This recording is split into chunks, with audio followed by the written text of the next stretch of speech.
Crois-le ou non, quand quelqu'un cesse de t'appeler, quand il arrête de t'envoyer des messages pendant longtemps, ce n'est pas un hasard. En psychologie, le silence parle plus fort que n'importe quel mot. Aujourd'hui, tu vas découvrir ce que ce silence signifie réellement.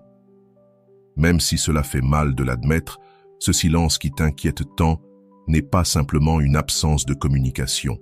C'est une communication en soi, et l'une des plus puissantes qui existent. Quand une personne qui avait l'habitude de t'écrire chaque jour, de partager avec toi ses pensées les plus intimes, devient soudain un fantôme digital, elle t'envoie le message le plus clair qui soit. Ses priorités ont changé, et tu n'es plus parmi elles. La psychologie du comportement humain nous enseigne quelque chose de fondamental. Là où nous plaçons notre attention, nous plaçons aussi notre cœur. Quand quelqu'un retire volontairement son attention de toi, il retire également son énergie émotionnelle. Ce n'est pas qu'il soit simplement occupé, qu'il ait perdu son téléphone ou qu'il traverse une mauvaise passe. Non, il a pris une décision consciente ou inconsciente de s'éloigner. Et cette décision en dit bien plus sur ses véritables sentiments à ton égard que toutes les déclarations romantiques qu'il a pu faire par le passé. Au début, ton esprit cherche désespérément des excuses pour justifier son absence. Il doit être débordé par le travail, il traverse sûrement des problèmes personnels, il finira par m'écrire quand ça ira mieux. Mais les jours passent, puis les semaines, et ce téléphone qui vibrait sans cesse de ses messages reste désormais silencieux. Ce silence devient assourdissant. C'est la phase la plus douloureuse, car ton esprit n'est pas encore prêt à affronter la réalité. Tu t'accroches à vos dernières conversations. Tu cherches des signes dans chaque mot échangé. Tu analyses chaque emoji comme si c'était un code secret qui te donnait encore de l'espoir. Mais la vérité est plus simple et plus dure à accepter. Puis vient une subtile désespérance. Tu commences à envoyer des messages plus souvent, à lancer des conversations qui auparavant coulaient naturellement, mais qui aujourd'hui semblent forcées, artificielles. Ces réponses, quand elles arrivent, sont froides, tardives, vides de la chaleur qui caractérisait vos échanges. Il répond par monosyllabes, évite les questions personnelles et garde désormais son énergie pour d'autres personnes. Et voici ce qu'il est le plus difficile d'admettre. Quand quelqu'un veut vraiment te parler, il trouve le moyen de le faire. Peu importe à quel point il est occupé ou quel problème il traverse, il reste toujours un moment dans la journée pour envoyer un simple « Salut, comment tu vas ?» Mais quand ce temps disparaît complètement, quand il ne prend même pas la peine de justifier son absence, c'est que tu as cessé d'être une priorité dans son monde émotionnel. Le silence devient alors sa façon de créer de la distance sans avoir à affronter une conversation inconfortable. C'est plus simple de disparaître peu à peu que d'admettre qu'il ne ressent plus la même chose, qu'il a rencontré quelqu'un d'autre ou qu'il a simplement décidé de ne plus investir d'énergie dans cette relation. Le silence devient l'échappatoire parfaite de ceux qui n'ont pas le courage d'être honnêtes. Avant de continuer, si tu n'es pas encore abonné à ma chaîne YouTube, je t'invite à le faire dès maintenant. En t'abonnant, tu seras informé de toutes mes nouvelles vidéos, ce qui te permettra de ne rien manquer de contenu précieux. Mais retiens bien ceci, ce silence ne parle pas de ta valeur. Il parle de son incapacité à gérer une relation de manière mature. Quelqu'un qui se soucie réellement de toi saura toujours communiquer ses changements d'émotion, ses besoins d'espace ou ses difficultés personnelles. Il ne te laissera pas deviner, il ne te fera pas sentir invisible. Quand tu acceptes enfin que ce silence est définitif, quand tu comprends que rien ne redeviendra comme avant, quelque chose en toi se libère. Tu arrêtes de vérifier ton téléphone toutes les 5 minutes, tu cesses d'analyser ses moindres faits et gestes sur les réseaux sociaux, tu ne construis plus de scénarios imaginaires pour expliquer pourquoi il ne t'écrit pas. Et dans cette libération, tu découvres une vérité puissante. Ta paix intérieure ne peut pas dépendre du comportement d'une autre personne. Le véritable déclic se produit lorsque tu réalises que son silence est une information précieuse. Il te montre non seulement la place que tu occupes dans sa vie, mais surtout la place que cette personne devrait avoir dans la tienne. Parce que la réalité est claire. Quand quelqu'un veut, il trouve toujours un moyen. Le silence prolongé n'est pas un accident, c'est une décision. Et cette décision en dit plus que 1000 mots. Pose-toi cette question honnêtement. As-tu déjà été si occupé que tu n'as pas pu envoyer un simple message de 5 secondes à quelqu'un qui compte pour toi? As-tu déjà perdu ton téléphone pendant des semaines sans trouver un autre moyen de communiquer? As-tu eu besoin d'espace au point de ne pas pouvoir dire que tu avais besoin de cet espace? La réponse est non. Quand quelque chose ou quelqu'un est vraiment important, on trouve toujours le moyen de préserver cette connexion, même minime. Le silence est en réalité la communication la plus claire qui existe. C'est un non sans mots. C'est un « je ne suis plus intéressé » sans explication directe. C'est un « j'ai trouvé mieux » sans confrontation. Et le plus douloureux, c'est que, bien souvent, nous préférons nous inventer des excuses plutôt que d'affronter ce que ce silence nous crie. Chaque jour sans nouvelles est une confirmation supplémentaire de sa décision. Il n'attend pas le moment parfait pour t'écrire, il n'est pas en train de chercher les bons mots pour t'expliquer ce qui ne va pas. Il a simplement décidé que ta présence n'était plus nécessaire dans sa vie. Et le silence est sa manière, lâche mais efficace, de te le faire comprendre. En psychologie, on appelle cela le retrait affectif. C'est une manière de se détacher de ce qu'on ne veut plus maintenir. Ce processus, il l'a commencé bien avant que tu réalises son silence. Alors que tu continuais à investir ton énergie dans la relation, lui s'était déjà mis à se déconnecter, à comparer, à envisager d'autres options.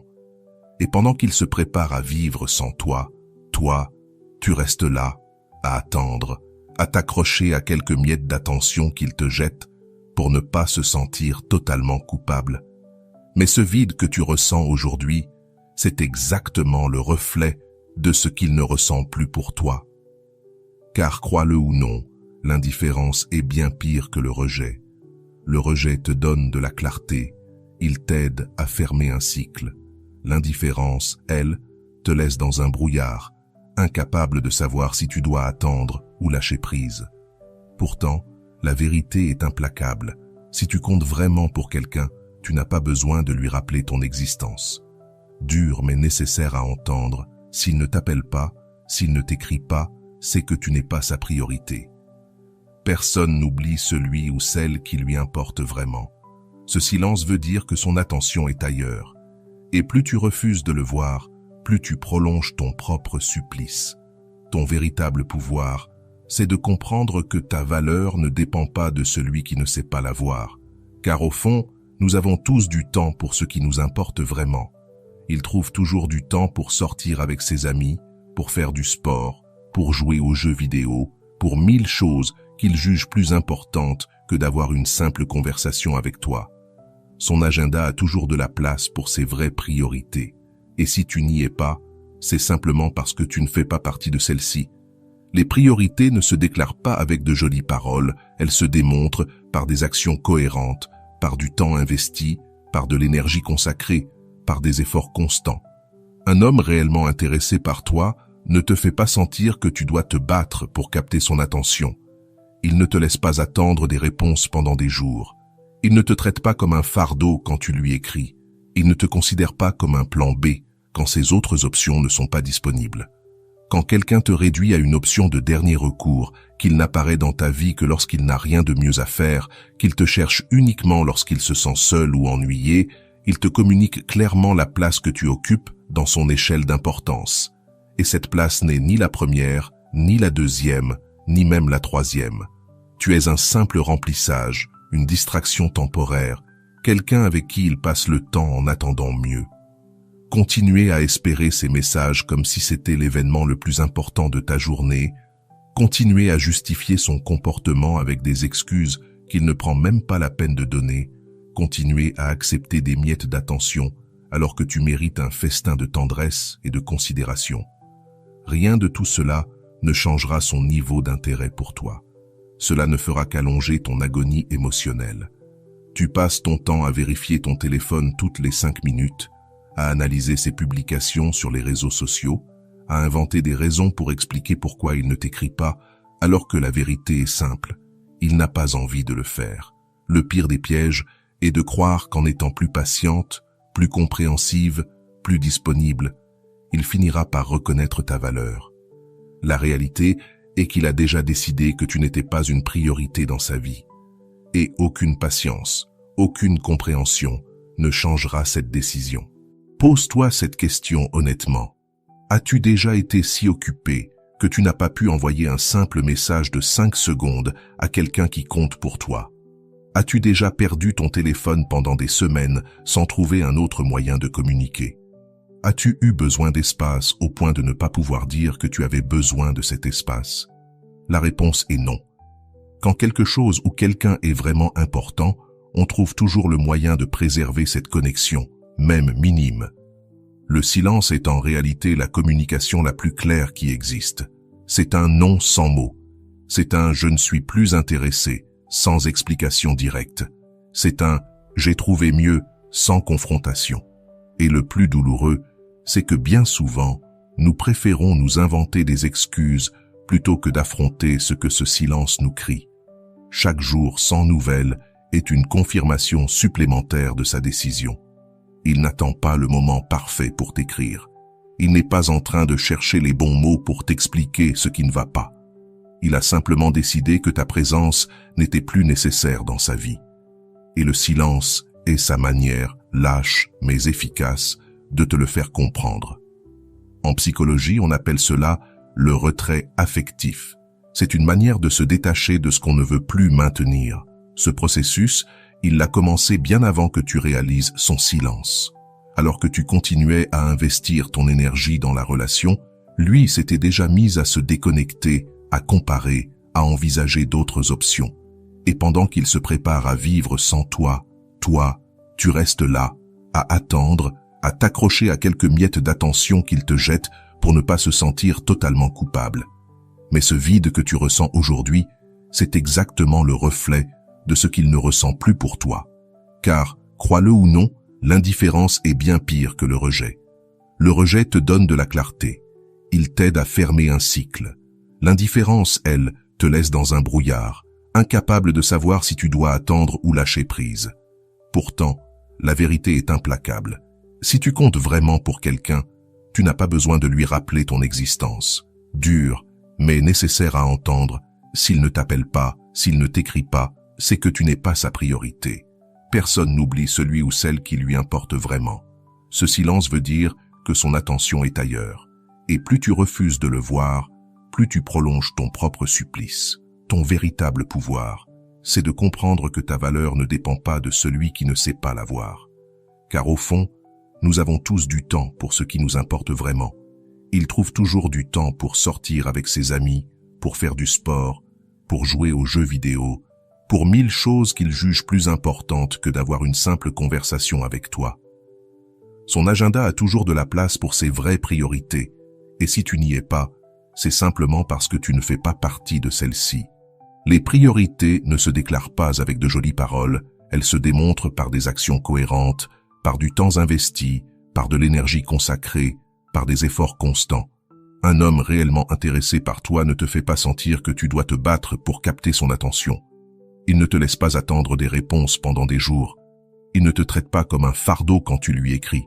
Il ne te considère pas comme un plan B quand ses autres options ne sont pas disponibles. Quand quelqu'un te réduit à une option de dernier recours, qu'il n'apparaît dans ta vie que lorsqu'il n'a rien de mieux à faire, qu'il te cherche uniquement lorsqu'il se sent seul ou ennuyé, il te communique clairement la place que tu occupes dans son échelle d'importance. Et cette place n'est ni la première, ni la deuxième, ni même la troisième. Tu es un simple remplissage, une distraction temporaire, quelqu'un avec qui il passe le temps en attendant mieux. Continuer à espérer ses messages comme si c'était l'événement le plus important de ta journée. Continuer à justifier son comportement avec des excuses qu'il ne prend même pas la peine de donner. Continuer à accepter des miettes d'attention alors que tu mérites un festin de tendresse et de considération. Rien de tout cela ne changera son niveau d'intérêt pour toi. Cela ne fera qu'allonger ton agonie émotionnelle. Tu passes ton temps à vérifier ton téléphone toutes les 5 minutes, à analyser ses publications sur les réseaux sociaux, à inventer des raisons pour expliquer pourquoi il ne t'écrit pas, alors que la vérité est simple, il n'a pas envie de le faire. Le pire des pièges est de croire qu'en étant plus patiente, plus compréhensive, plus disponible, il finira par reconnaître ta valeur. La réalité et qu'il a déjà décidé que tu n'étais pas une priorité dans sa vie. Et aucune patience, aucune compréhension ne changera cette décision. Investir ton temps et ton cœur, c'est précieux. Pourtant, la société et même les personnes les plus proches de toi t'ont conditionné à croire que être facile à vivre signifie accepter n'importe quel comportement, que être compréhensive veut dire justifier l'injustifiable, que être mature consiste à ne jamais exprimer tes besoins émotionnels par peur de paraître trop exigeante. Mais en réalité, être mature, c'est savoir communiquer ce dont tu as besoin. Être intelligent, c'est refuser les miettes quand on mérite le banquet entier. Se valider soi-même, c'est ce processus douloureux mais libérateur où tu reconnais que tes standards ne sont pas une faiblesse. Vouloir que quelqu'un t'écrive avec la même constance que toi, ce n'est pas être envahissant, c'est chercher l'équilibre. Espérer qu'il fasse des plans avec toi plutôt que de toujours te laisser en option de dernière minute, ce n'est pas être contrôlant, c'est exiger du respect. Vouloir que quelqu'un soit présent émotionnellement quand tu traverses une épreuve, ce n'est pas être dramatique, c'est réclamer un vrai soutien. Le silence de cette personne que tu attends tant n'est pas une pause passagère à supporter avec patience infinie. C'est une réponse complète à la question que tu te poses depuis longtemps. Est-ce que je compte pour lui? La réponse est non. Pas assez. Pas de la manière dont tu as besoin. Pas avec l'intensité que tu mérites. Son silence n'est pas une invitation à redoubler d'efforts pour attirer son attention. C'est une déclaration claire de désintérêt qu'il n'a pas le courage d'exprimer avec des mots. Et lorsque tu accepteras enfin cette vérité, quand tu cesseras d'interpréter son indifférence comme un simple « il traverse quelque chose » et que tu la verras pour ce qu'elle est vraiment, un manque d'intérêt sincère, alors quelque chose de puissant se transformera en toi. Tu arrêteras de vérifier ton téléphone compulsivement en attendant son message. Tu arrêteras de l'espionner sur les réseaux pour chercher des indices. Tu arrêteras d'inventer des excuses pour justifier son comportement. Et dans cet espace, libéré de l'angoisse d'attendre son attention, commencera à pousser quelque chose de bien plus précieux, ton amour-propre. Ce muscle émotionnel, atrophié à force de te contenter de moins, commencera à se renforcer chaque fois que tu choisiras de ne pas envoyer ce message que tu brûles d'envoyer. Chaque fois que tu décideras de ne pas être disponible pour quelqu'un qui ne l'est pas pour toi. Chaque fois que tu privilégieras ta paix intérieure plutôt qu'un infime espoir d'obtenir son attention. Le véritable amour de soi ne consiste pas à t'aimer malgré tes défauts. Il consiste à comprendre que vouloir de la réciprocité n'est pas un défaut, mais un besoin humain fondamental. Et celui qui n'est pas capable de te l'offrir n'est tout simplement pas compatible avec toi. Et ce n'est pas grave. Tout le monde n'est pas fait pour tout le monde. Tout le monde ne sait pas aimer comme toi tu sais aimer. Mais cela ne signifie pas que tu doives accepter celui qui ne valorise pas ce que tu donnes. La réciprocité n'est pas un luxe, c'est le minimum que tu mérites. Crois-le ou non.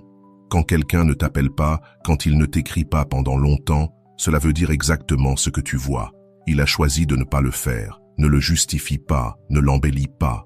Prends-le pour ce que c'est.